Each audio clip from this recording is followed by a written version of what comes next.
네, 앞서 들으신 대로 김정은이 당 대회 총화 보고에서 자주권을 침해받지 않는 한 먼저 핵무기를 사용하지 않을 것이라고 언급했습니다. 개회사에서 자신의 최대 치적을 핵과 미사일 개발로 천명을 했던 터라 이번 발언의 의도에 관심이 쏠리고 있는데요. 양무진 북한대학원 대학교 교수와 함께 자세히 살펴보겠습니다. 안녕하십니까? 네, 안녕하십니까? 네, 먼저 북한 김정은이 이례적으로 정말 비핵화라는 발언을 했습니다. 그래서 많은 관심이 쏠리고 있는데 어떤 의도가 있다고 보시는지 말씀 부탁드립니다. 김정은 제1위원장의 그 종합보고 내용상을 볼 때는 기준의 주장과 비슷합니다. 일례로 2013년도 4월경에 아마 당 중앙위원회 전원회의를 개최하고 나서 북한의 핵 보유국 또 그리고 그 세계의 비핵화 비확산 이런 이야기를 했습니다. 그런데 중요한 것은 지금의 상황입니다. 예. 최근까지만 하더라도 북한은 핵 선제 타격 운운했습니다. 그리고 또 더 이상 북한에서 비핵화라는 용어는 없다. 이렇게 했습니다. 그럼에도 불구하고 이번에 김정은 제1위원장이 7차 당대회에서 비록 핵 보유국이란 지하에라는 표현을 했지만도 비핵화를 용어를 썼다는 측면에서 나름대로 평가할 대목이다. 저는 그렇게 분석을 합니다. 네. 그렇다면 당대회가 있기 전에는 사실 당 규약에 이번에는 핵 보유국임을 명시할 것이다. 이런 예측들이 많았거든요. 이 부분은 그렇다면 어떻게 될 거라고 보시나요? 북한의 입장에서 핵 개발의 역사적 전개 설명 논리를 보면은 김일성 주석은 핵을 개발하기 시작했다. 다시 말해서 핵 개발의 토대를 마련했다. 그리고 세습한 김정일 위원장은 네. 핵무기를 만들기 시작했다. 그리고 지금 현재 정권을 잡고 있는 김정은 제1위원장은 핵무기를 완성했다. 이렇게 이야기하고 있습니다. 그렇다면 지금까지 핵 보유국이라는 측면에서 볼 때 이미 북한은 김정은 시대에 들어와서 헌법에 핵 보유국으로 명시하고 있습니다. 그렇다면 아마 이번 제7차 당대에서 당 규약, 예. 헌법이 아닌 당 규약 개정을 통해 가지고 거기에 핵 보유국으로 명시할 것이다. 그렇다면은 북한의 전략적 의도는 핵을 가진 미국과 북한이 동등한 입장에서 비핵화, 핵 군축, 평화협정 논의하자. 뭐 이러한 전략적 의도가 숨겨져 있다고 보여집니다. 네. 그러니까 어쨌든 북한이 스스로의 비핵화를 이야기한 건 전혀 아니고 진정성이 여기에 있다고 볼 수는 없는 거겠네요. 그렇다면. 그런데 그 북한은 핵이라는 것이 체제 생존 수단입니다. 예, 그렇죠. 체제 생존 수단을 함부로 버리겠습니까? 충분한 대가를 받고 난 뒤에 하지 않겠습니까? 라고 한다면은 아마 미국하고 핵을 가지고 빅딜할 가능성이 있다. 그러나 지금의 상황에서는 미국하고 협상 털도 없기 때문에 그래서 이번 당대회에서 보면 아마 북한이 보낸 메시지는 당대회 이전에 축포로서 핵실험도 하지 않았다. 그리고 좀 뭐랄까 당대회에서 비핵화라는 표현을 썼다.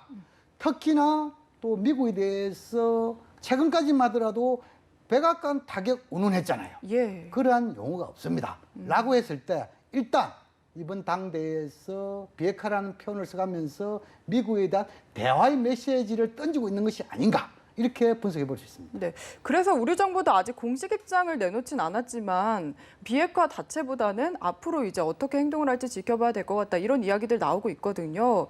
그렇다면 교수님 보시기에는 북한이 앞으로 어떤 제스처를 취할 거라고 예상을 하십니까? 이번 7차 당대회에서 김정은 제1위원장이 남북관계, 또 그리고 그 국제사회, 대외관계, 대내정책 여러 가지 과제를 제시했습니다. 특히나 대내 문제에 관련해서는 인민경제발전 5개년 계획을 내놓았지요. 예. 여기에서 가장 중점적으로 이야기한 것이 전력 문제 아니겠습니까? 전력 문제가 인민생활 향상과 경제발전의 고리다. 이렇게 이야기하고 있겠죠. 두 번째로 우리 측 대남과 관련해가지고 대화를 이야기하고 있습니다. 예. 대화와 교류협력. 또 그리고 특히 대화 관련해가지고 군사회담을 제안하고 있습니다. 만약에 예를 들어가지고 지금은 이제 북한이 군사회담을 제안하지 않고 무슨 사회문화라든지 경제협력을 제안하면 우리가 북한에 대해서 어떻게 평가하겠습니까? 봐라. 북한이 지금 돈이 다 떨어졌고 이러니까 네. 이거 지금 이제 경제회담, 지금 이제 예를 들어 개성, 예를 들어 이 문제 나오면 그렇게 보지 않겠습니까? 예. 그럼 북한도 바보가 아닌 이상. 그래서 지금 이제 북한에서 이제 가장 시급한 것은 군사적인 신뢰 문제다. 그래서 군사회담을 제안하면서 이 군사회담에서 모든 문제를 올려놓고 한문 대화해보자. 다시 말해서 우리가 원하는 북한의 핵 문제와 미사일 문제, 북한이 원하는 주한미군 문제와 한미 연합훈련 문제, 네. 또 그리고 지금 현재 현안이 되고 있는 NLL 문제, 그리고 비무장지대에서의 그 화력 집중 문제 이런 거 아니겠습니까? 예. 이것이 지금 이제 북한이 이러한 문제를 논의하기 위해서 군사회담을 제안했단 말입니다. 또 그리고 미국에 대해서는 뭡니까? 미국은 더 이상 한반도에서 떠나라. 그는 뭐냐면 주한미군 철수를 이야기하겠죠. 네. 두 번째로 남남 갈등, 분열 책동하는 것을 중단해라. 그것은 뭐냐면 더 이상 한반도에서 뭐 감내나라 배나라 개입하지 마라 이야기했죠. 그러나 북한은 그렇게 하면서도 나름대로 전략적인 목표에서는 미국한테 뭔가 핵군축 회담이라든지 평화협정이라든지 이런 부분이 예. 앞으로 좀 더 구체적으로 제안할 가능성이 높다. 저는 그렇게 전망을 합니다. 네, 시기적으로 참 맞물린 게요. 이게 제임스 클래퍼 미 국가정보국장이요. 또 평화협정을 얘기를 했거든요. 이게 그래서 뭐 북한과 미국의 물밑 뭔가 협상이 있지 않았냐 이런 예측들도 나오던데 여기는 동의하시나요? 이번 제7차 당대회를 앞두고 다수의 전문가, 특히 한미일 정보당국은 상당한 가능성이 높게 북한의 핵실험을 예고했습니다. 예, 그랬죠. 분석을 했죠. 예. 다시 말해서 제7차 당대의 축포로서 핵실험을 할 것이다. 그런데 핵실험을 하지 않았습니다. 네. 북한의 핵실험을 중단, 보류시킬 수 있는 힘을 가진 나라는 미국과 중국밖에 없습니다.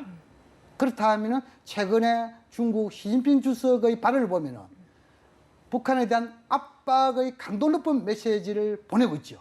그렇죠. 예. 그 다음 주 지금 이제 우리 앵커께서 말씀하신 대로 미국의 정보국장 글래퍼가 최근에 한국을 다녀갔죠. 예. 그런데 글래퍼 정보국장은 북한에 있어서 대북 특사로 간 사례가 있습니다. 대북 특사를 가가지고 억류된 미국인을 동행해서 귀환한 사례가 있습니다.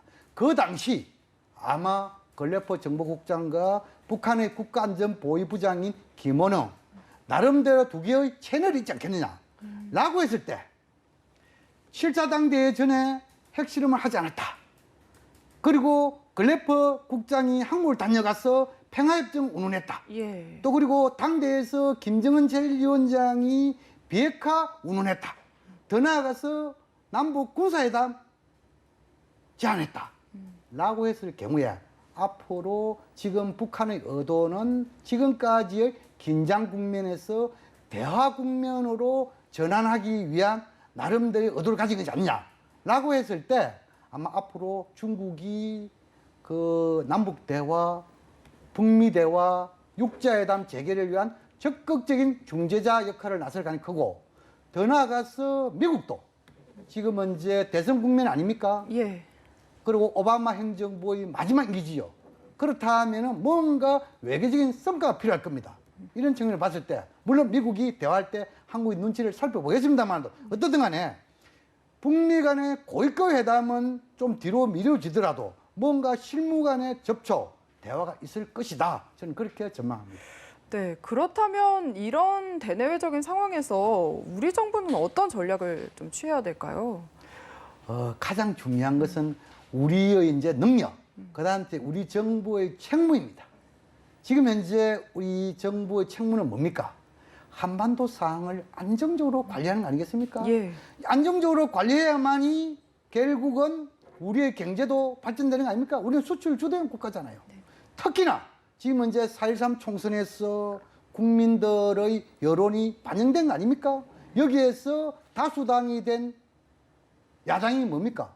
개성공단 재가동을 공약으로 내셨습니다. 어떻든 간에 그러나 정부도 자존심도 있지 않습니까? 네. 지금 현재는 대북 압박 제재 여기에 집중하는 사항인데 무슨 대화냐 이렇게 할 수 있습니다. 그러나 정부라는 것은 한반도의 상황 악화를 방지하면서 여기에 대해서 국민들의 생명과 재산을 보호하는 이런 책무가 있단 말입니다. 라고 한다면 지금의 상황에서는 한편으로는 유엔 안보리의 대북 제재 2270호를 충실히 이행하는 것, 네. 대북 압박 제재겠지요.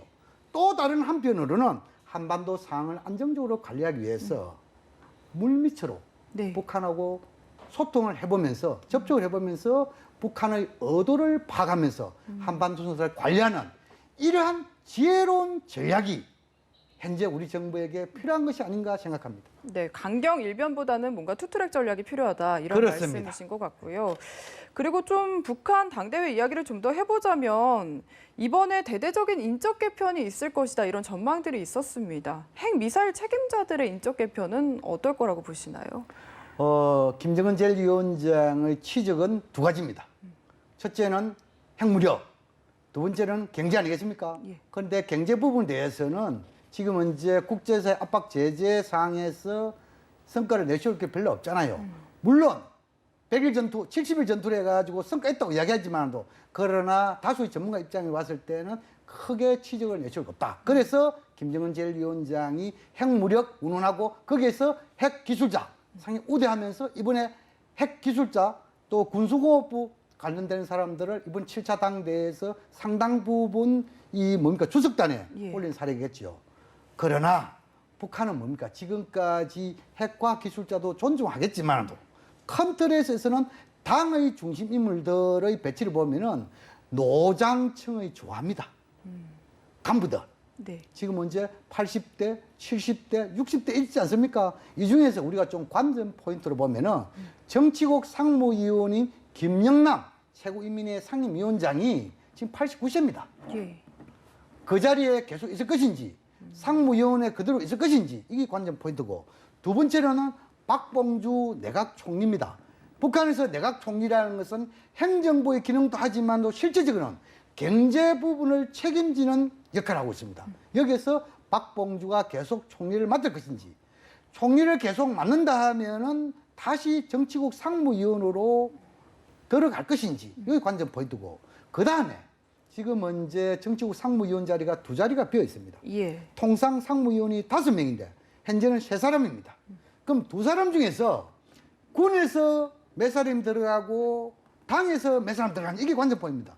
라고 한다면 최용해가 근로 담당 빚을 하면서도 상무위원회 다시 복귀하느냐, 또 아니면은 군에서는 인민무력부장, 총참모장이 정치국 상무위에 들어가느냐 관건이고, 또 세대 개최와 관련해 가지고 지금 현재 관심거리가 김여정입니다. 예, 그렇죠. 김여정이라는 것은 일단 백도 혈통 아닙니까? 그리고 지난 3년 동안에 오빠인 김정은 제1위원장을 지근거리에서 보좌하면서 선전선동에 앞장서온 거 아닙니까? 네. 그렇다면 어느 정도 일도 배웠다고 하겠죠. 라고 한다면 아마 이번에 그 김여정이가 지금까지 부부장에서 부장으로 승진할 가능성이 있다. 이렇게 보여주고, 더 나아가서 정치국 위원과 후보위원들, 그리고 당 비서와 부장들, 이런 사람들이 다수 60대, 50대 세대 교체가 이루어지지 않을까, 이렇게 전망을 합니다. 네, 김정은에게는 어떤 새로운 칭호가 부여될까도 궁금한데 어느 정도로 생각하시는지 듣고 싶네요. 북한의 당 규약에 보면은 그 지금까지 최고 영도자는 제1비서입니다. 그럼 이번에 최고 수위에 대해서 추대를 한다 했는데, 그럼 제1비서라는 직위를 그대로 가지면서 추대될 것인지, 아니면 다른 명칭으로 할 것인지. 네. 그런데 다른 명칭에 대해서는 고려사항이 있습니다. 일례로 지금 이제 북한의 당직과 관련해서 이미 당규약에 총비서는 영원한 총비서 김정일 해가지고 이것을 다시 김정은이가 총비서를 가려 하면은 당규약을 개정해야 됩니다. 그렇죠. 두 번째, 지금 이제 중국이 사용하고 있는 총서기, 그리고 지금 이제 구소련에서 사용했던 서기장, 총서기와 서기장을 살려하면은 사대주의라는 비판이 붙었지 않겠습니까? 네. 지금은 이제 이번 당대에서 가장 많이 사용한 것이 자주 아닙니까? 그런 측면을 봤을 때 이 두 가지도 좀 어렵다. 라고 한다면은 아마 과거 50년대, 60년대 김일성이가 섰던 최고 순회의 자리가 있어요. 그것은 뭐냐면 당 중앙위원회 위원장 위원장. 예. 아니면은 당 중앙위원회를 그도 두면서 중앙위원회를 다시 총괄하는 최고위원회 위원장 이 두 가지 중에서 하나 정도 선택해 가지고 추대가 되지 않을까 이렇게 전망해 볼 수 있습니다. 네. 그리고 통일 관련 언급도 참 눈길을 끕니다. 뭐 통일이 중대한 과업이다 이렇게 이야기를 했는데 이게 대남 정책에 조금은 변화가 있다라고 생각을 해도 됩니까? 80년대 제6차 당대회에서 고려민주 연방공화국 창립 방안이라 해가지고 새로운 통일 방안을 내놨습니다. 그런데 이번 7차 당대회에서 저도 뭔가 김정은 제1위원장의 통일 지도자상을 부각시키기 위해서 새로운 통일 방안이 나오지 않을까. 다시 말해서 연방연합형의 통일 방안이 나올 것이다. 이렇게 예측은 했습니다. 그런데 이번에 통일 방안과 관련되니까 가장 핵심적인 요소가 조국 통일 3대 헌장을 준수하게 됐습니다. 조국 통일 3대 헌장이라는 것은 통일 3원칙, 자주평화 민족 대단결, 두 번째 고려민주 연방공화국 통일 방안, 네. 창립 방안이죠. 세 번째 민족 대단결 10대 강령이 있습니다. 이 세 가지는 이미 김일성과 김정일, 특히 김정일 위원장이 강조하는 조국 통일 3대 헌장입니다. 이렇게 봤을 때 아마 이번에 새로운 통일 방안 제시 가능성은 좀 낮지 않는가. 다시 말해서 김정일 위원장이 갖고 있던 통일에 대한 사고 그대로 개성 발전시킬 가능성이 높다. 저는 그래 보여지고 어떻든 간에 지금 현재는 새로운 통일 방안이 나오지 않더라도 북한이 지금 남북 간의 근본 문제라고 할 수 있는 군사 문제 여기에 대해서 대화를 제기했기 때문에 이 대화 제의에 대한 우리 정부의 대응 이것이 향후 한반도의 긴장 국면이 대화 국면으로 갈 것인지 긴장 국면이 지속될 것인지 네. 좀 관건이 될 것으로 분석합니다. 네, 그런 군사회담 제안에 앞서서 중국이 아마 중재자 역할을 할 것이다 이렇게 이야기를 해주셨거든요. 그렇다면 뭐 러시아나 미국은 어떤 입장을 보일까요? 그렇죠. 이제 그 북한의 그 이 5차 핵실험 당대 이전에 막았다 하면은 제가 중국 또는 미국일 것이다 했죠. 아마 지금은 이제 중국하고 북한하고 불편한 관계가 지속되고 있습니다. 네. 그 이유를 보면은 결국은 뭡니까? 지금 이제 양 최고 지도자 간의 감정의 골이 깊은 거 아닙니까? 그래서 결국 이번에 7차 당대에 중국의 고위급이 파견되지 않았죠. 예. 그럼에도 불구하고 중국이 약 239자의 축전을 보냈습니다. 물론 축제의 내용이 아주 평범합니다. 그렇지만도 불편한 양국 관계 속에서 이렇게 축전을 보냈다는 것은 나름대로 관계 개선의 메시지가 담겨 있다 이렇게 보여지고 그럼에도 불구하고 러시아는 이번 북한의 7차 당대에서 거의 표현을 자제하고 있습니다. 네. 그런 측면을 봤을 때 앞으로 중국은 아마 향후 남북 대화와 북미 대화, 특히 비핵화와 평화협정 백령론에 토대해가지고 또 그리고 육자회담 의장국으로서 이 세 가지 회담을 위해서 나름대로 적극적인 중재자 역할을 할 것이다. 저는 그래가지고 중국이 그렇게 역할을 한다면 지금까지 러시아의 태도를 봤을 때 지금까지 러시아는 북한에 대해서 상당히 뭡니까 소극적인 태도를 보였지만도 네. 그러나 중국이 움직이면은 러시아도 중국 입장에 호응할 것이다. 따라 그렇게 움직일 전망합니다. 것이다. 예. 예. 끝으로 오늘이 당대회 4일째인데요. 남은 관전 포인트 하나 짚어주시죠.